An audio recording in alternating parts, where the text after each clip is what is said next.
America का सीधे सीधे आतंकवाद है। जब चाहे जिस देश की संप्रभुता पर हमला कर दे, वहाँ के राष्ट्रपति को उठा ले, निर्दोष लोगों की हत्या कर दे। भारत सरकार से भी आग्रह किया है कि इस मामले में हस्तक्षेप करें। देश के ऊपर हमला किया जाना, वहाँ के शीर्ष नेता को मारा जाना, आम जनता को जो मारा जाना, ये बिल्कुल बर्दाश्त नहीं किया जा सकता। विरोध प्रदर्शन ये दिल्ली में ही नहीं पूरे देश के अंदर हो रहे हैं। रूस ने जो है उसकी निंदा किया है, चीन ने निंदा किया। ईरान में जो पूरा अशांति फैली हुई है, शांति कैसा आएगी वहाँ पर? ईरान के अंदर अशांति नहीं फैली हुई। अमेरिका और इजराइल ने मिलकर के ईरान की संप्रभुता पर हमला किया है, वहाँ की आम जनता के ऊपर हमला किया है। वहाँ के शीर्ष नेता सहित जो है बड़ी संख्या में निर्दोष लोग मारे गए हैं और अमेरिका की ये लगातार दादागिरी चल रही है। और ये अमेरिका का सीधे सीधे आतंकवाद है। जब चाहे जिस देश की संप्रभुता पर हमला कर दे, वहाँ के राष्ट्रपति को उठा ले, निर्दोष लोगों की हत्या कर दे, तो अमेरिका की जो दादागिरी चल रही है और किसी भी देश की स्वतंत्रता पे, उनके संप्रभुता पे जो हमला है, उसके खिलाफ मार्क्सवादी कम्युनिस्ट पार्टी और लेफ्ट पार्टियों ने जंतर मंतर पे आज विरोध प्रदर्शन किया है और इस कत्लेआम को बंद करने की मांग किया है और भारत सरकार से भी आग्रह किया है कि इस मामले में हस्तक्षेप करें, क्योंकि हमारी देश की सरकार जिस तरह इस मसले पर चुप्पी साधे हुए हैं वो हमारी विदेश नीति के खिलाफ है। हमारे देश के प्रधानमंत्री ने निंदा करने की बात तो दूर है कि वो निंदा करते इस घटना की। वहाँ के एक शीर्ष नेता की हत्या हुई, उस पर वहाँ आएगा, डिक्टेटरशिप खत्म हुई है वहाँ पर, तानाशाही खत्म हो गई है। लोकतंत्र क्या आएगा वहाँ? वो तो वहाँ की जनता का अधिकार है।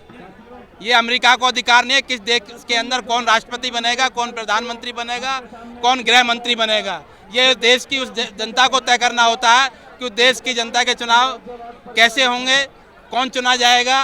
ये किसी दूसरे देश की जनता या दूसरे देश का राष्ट्रपति तय नहीं कर सकता।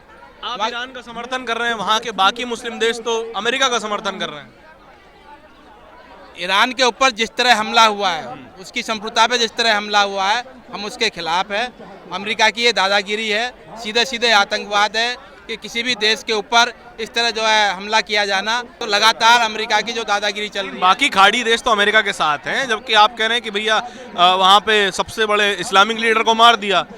बाकी इस्लामिक कंट्रियाँ तो कुछ भी नहीं कह रही हैं। कोई इस्लामिक कंट्री या इस्लामिक लीडर का सवाल नहीं है, सवाल किसी देश के ऊपर हमले का है और वहाँ के शीर्ष नेता को मारे जाने का है।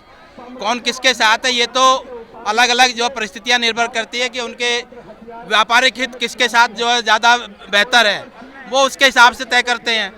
लेकिन किसी देश के ऊपर हमला किया जाना, वहाँ के शीर्ष नेता को मारा जाना, आम जनता को जो मारा जाना, ये बिल्कुल बर्दाश्त नहीं किया जा सकता। हम इसके खिलाफ है और विरोध में जो आंदोलन कर रहे हैं, इसका असर क्या पड़ेगा उन देशों पर? वो मजबूत देश है बहुत ज्यादा और भारत सरकार न्यूट्रल है पूरे मामले में।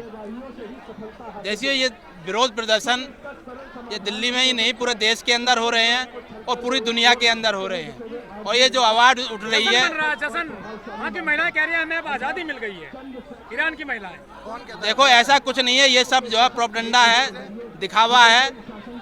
वहाँ की जनता जिस तरह जो है उनके शीर्ष नेता को मारा गया है, उसकी जो है दोनों तस्वीरें हैं। मैं इस बात का समर्थन करता हूँ, दोनों तस्वीरें।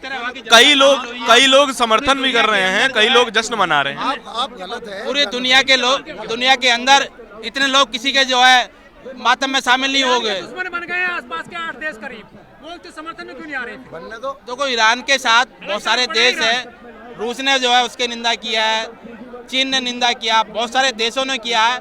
उसी तरह कुछ अमेरिका के कुछ पिछलग्गू देश है, वो उसके साथ है। सऊदी अरब में तो जो है कोई उसका समर्थन नहीं कर रहा है, ईरान का दुश्मन बन गए, वहाँ भी बमबारी कर रहे हैं ईरान के सैनिक। देखो, ये तो मैंने कहा, समर्थन और विरोध राजनीतिक कारणों से तय होता है और जिनके 57 देश है मुस्लिमों करीब, समर्थन में क्यों नहीं आ रहा है ईरान के? कोई भी बहुत सारे देशों ने खुल करके विरोध किया है और इस हमले की निंदा किया है और बड़े बड़े देशों ने किया है, चीन और रूस जैसे देशों ने किया है।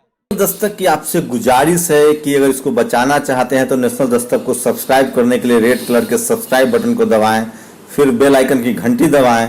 नेशनल दस्तक को बचाने के लिए बहुत जरूरी है कि हर खबर को शेयर करें, लाइक करें, कमेंट जरूर करें।